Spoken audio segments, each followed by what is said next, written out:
Workers take Jefferson Davis statue off its pedestal in New Orleans. Workers in New Orleans dismantled the city's Jefferson Davis monument early Thursday, removing a prominent statue of the Confederate leader that had stood for more than 100 years.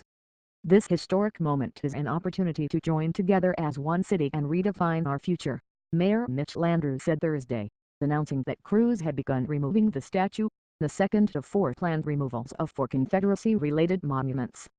As workers slung a strap around the statue's waist and lifted it off its pedestal, at least 100 people cheered from across the street, outnumbering the few dozen protesters, some waving Confederate flags.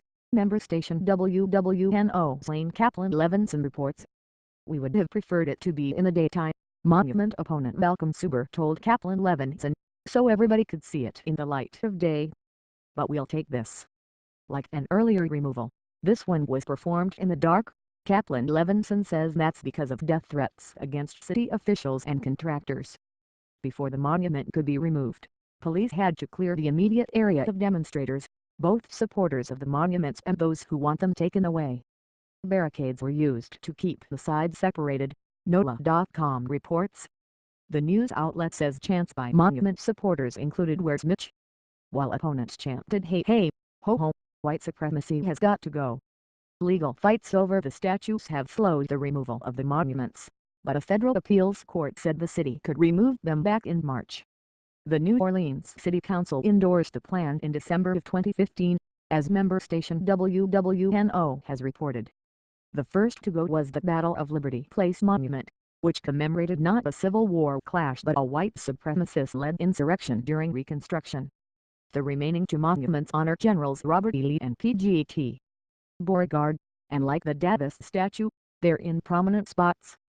The Davis monument stood at the intersection of the parkway that bears his name and Final Street. Lee's is in Lee Circle, and Beauregard's is at the entrance to City Park. The inscription on the Davis statue reads, "His name is enshrined in the hearts of the people for whom he suffered, and his deeds are forever wedded to immortality." But Landrieu and his allies say the monument and others like it are holding New Orleans back by celebrating the cult of the lost cause, referring to the Confederacy's deadly and doomed fight against the Union. From the mayor's statement released today, "These monuments have stood not as historic or educational markers of our legacy of slavery and segregation, but in celebration of it. I believe we must remember all of our history, but we need not revere it. To literally put the Confederacy on a pedestal in some of our most prominent public places is not only an inaccurate reflection of our past, it is an affront to our present, and a bad prescription for our future. We should not be afraid to confront and reconcile our past." Those who want the monuments to remain include the Sons of Confederate Veterans, which has urged its members and supporters to hold vigils at the statues to prevent their removal.